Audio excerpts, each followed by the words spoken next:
So good day everyone. I am Nakanar Tagorno Jr., BSCRIM-1 from Alpha section. So today we are going to tackle the 7 simplest way on how to boost our self-esteem. But before that, don't forget to click the notification bell below para updated ka sa mga videos. And please subscribe to my YouTube channel. So now let's begin with number 1. Record your story, the word self-esteem. It is used from different contexts. It is stand-in for everything from confidence to self-worth. But the real definition of self-esteem is actually pretty simple. Self-esteem is how you feel about yourself. It is all the positive and negative feeling that affect your vision of who you are and what you can do.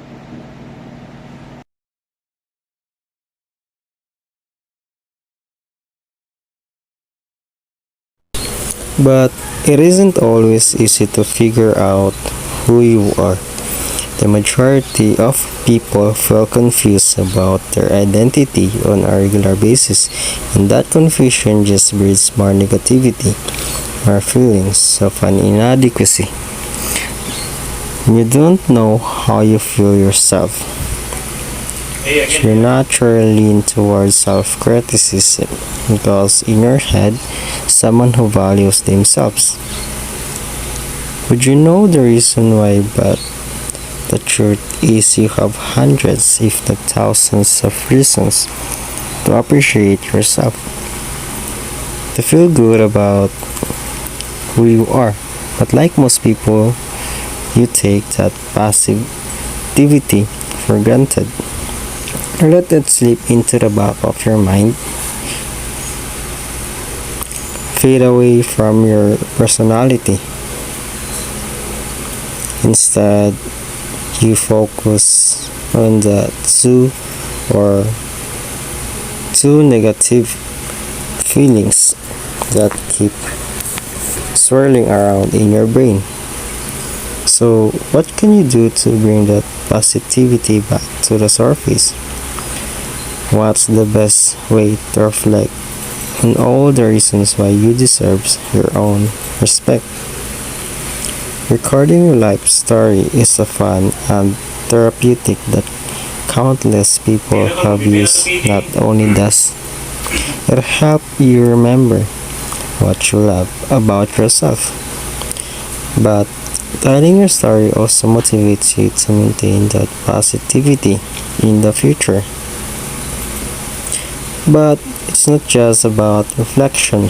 The fact that you're writing down your story plays an important role because when you write something down, you have to be clear. You have to be concrete. You're forcing yourself to be specific about who you are.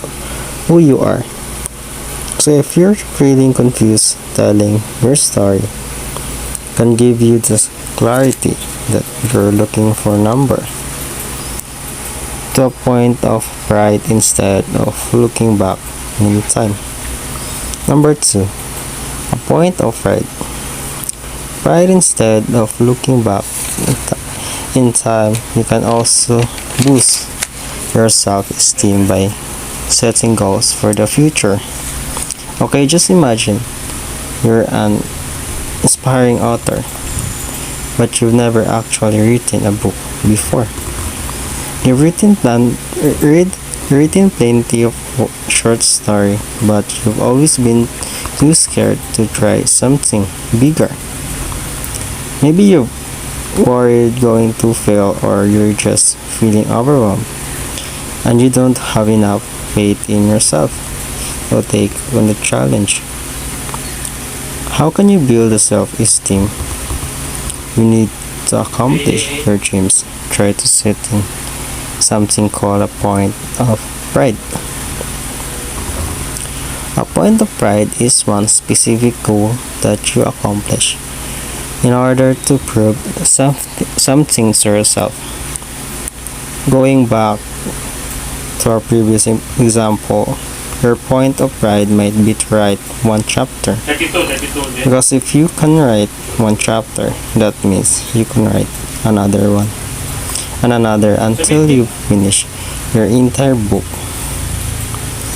By creating and achieving your point of pride, you're giving yourself a consistent source of motivation and, more importantly, a source of self-esteem. By taking this small step, you'll discover a genuine confidence in yourself. Ultimate goals will finally feel like something you can realistically accomplish. All you have to do is pick one manageable but challenging point of pride and concentrate all your attention on that single goal. If you can do that, your self-esteem will start to skyrocket. So let's proceed to number 3. So number 3 is studying yourself. You also boost your self-esteem by changing basic things like the way you speak. For example, you might be using self-critical language. You undercut your own success. You belittle your own accomplishments. And you overrate the value of the people around you. The problem is you probably don't even realize that you're doing it. It's become almost automatic for you. So, how do you change something that you don't even think about? Try studying the way you speak. Every time you undermine your own achievements, go and write it down. That way you can focus your attention on your harmful language and gradually change it for the better. You may not notice a difference at first, but over time, this simple strategy will have a huge impact on yourself. So let's proceed to number 4. Practice self-compassion is one of the hardest things of building self-esteem. Self-esteem is learning how to forgive your own mistake. You want to be perfect. You want to be respected and successful. So whenever that doesn't happen, you either pretend that nothing happened or you become your own worst enemy. You criticize yourself and you hold a grudge. But both of these approaches have the same fundamental problems. They are focused on preserving the good you're trying to maintain. This fragile. Imagine of yourself you expect to be that perfect, successful person. So you react negatively every time that doesn't happen. You either ignore your mistakes or you tear yourself down and slowly but surely you chip away at your self-esteem. So what you do should you do instead a real secret? Should you do instead the real secret behind your self-esteem? Has nothing to do with preserving the goods. It's about forgiving the bad. You'll spend the rest of your life making mistakes. We all do. There's just no way around it. So before you can believe in yourself, you have to learn to live with those failures little by little. You can boost your self-esteem by actively forgiving yourself. Each time you say something stupid or make a careless error, just take a minute to acknowledge what you did wrong, and then, no matter what, cut yourself some slacks. So number 5, revisit your past. Have you always struggled with low self-esteem? Or can you remember a little time in your life where self-esteem was the last thing on your mind? Many people go through the highs and lows throughout their life. They start accomplishing their goals and developing healthy habits. So they feel positive and confident until some kind of failure knocks them down a peak. If you're stuck in one of those valleys, you can use this easy trick to climb your way back out, back to the happiest time in your life. When you were the most motivated? When did you love yourself the most? It really doesn't matter if it was last week or last year or even decades ago. Reflect on that point in your life and ask yourself this important question: how did you climb to the top of the mountain? What about that period of your life stands out the most? Maybe you were excelling at work, or you might have had an amazing group of friends. Oftentimes, by reflecting on our past, we learn new things about what makes us happy. For example, many people like to say they're career oriented. They focus all their time and energy on work, but their job consistently makes them feel inadequate or insecure. So they think back to their happiest moments and they realize something that changes their life. They feel the best about themselves when they're helping others, not when they're concentrating on their career. My point here is you struggling with self-esteem. Revisiting your past is a simple and rewarding way to turn your mentality around, and you might just discover something new about yourself. Is the process. Number 6, go your own way. People want to fit in, whether you're 15-year-old or maybe 50-year-old. You might think about your social standing more than you'd like to admit. It crosses your mind when you're getting dressed in the morning, when you're walking through the grocery store, or when you're sitting down at your desk. But the more you think about your social standing, the harder it is to build self-esteem. Huge study which analyzes over 1,000 participants found that people who spend time trying to fit in have lower self-esteem. On average, it doesn't matter you're popular or unpopular or somewhere in the middle, because it's not about whether you fit in. The best thing you can do for your self-esteem is to stop caring altogether. That's right to do. At least one thing every day that separates you from the rest of the hard.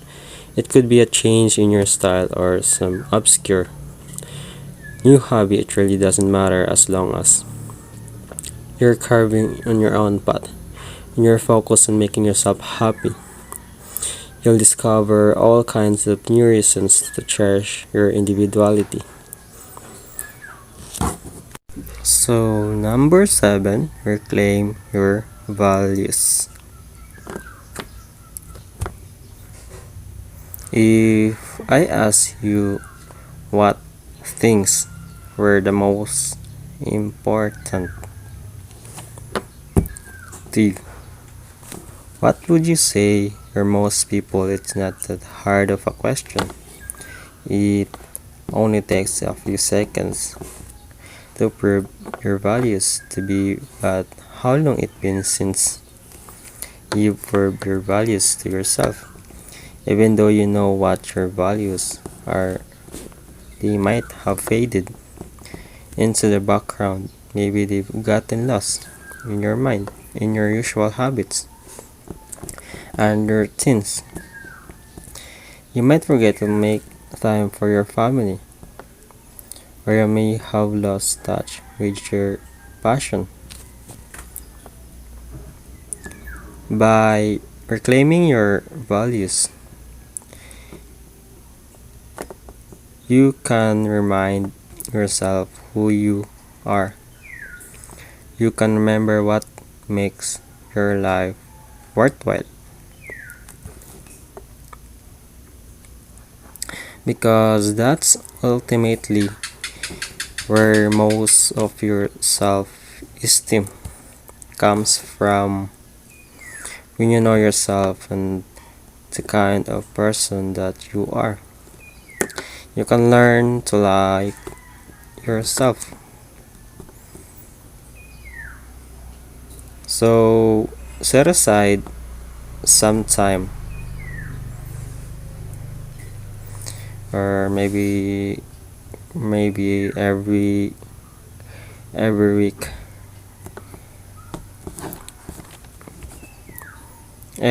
or every day.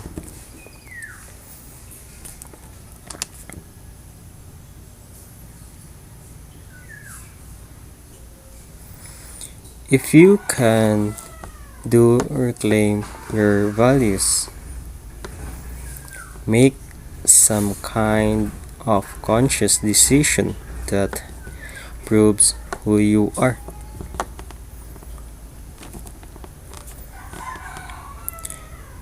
You might put away work to spend quality time with your family or hey, every day is a new day where I don't feel like I'm good enough, that I need to be better than what I am. I constantly have bad thoughts about myself. Was there ever a moment this year where I thought a positive things about myself? I don't think so. I have inferiority complex. I feel much lesser than some of the people around me.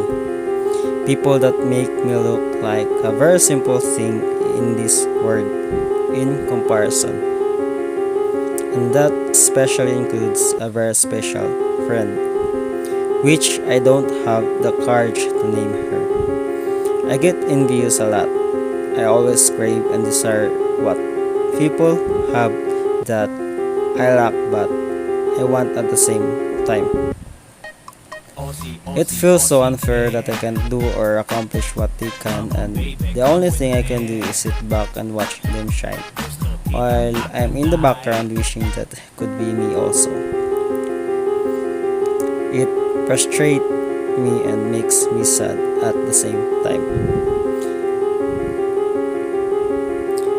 I often fantasize about me having a powers of some type, and whenever I do, that's the closest I come to appreciating and liking myself, because having those things would make me feel so awesome and better about myself. But unfortunately, I don't have the meaning that I'm only average at best. Don't don't worry too much about me though. I'm still happy. Sanchez Michael Demer C. Build positive Santua Renan relationship Jr. with V. others, with friends, Sapocado Denver colleagues. S. Sarko To be kind Bonizen May to G. yourself.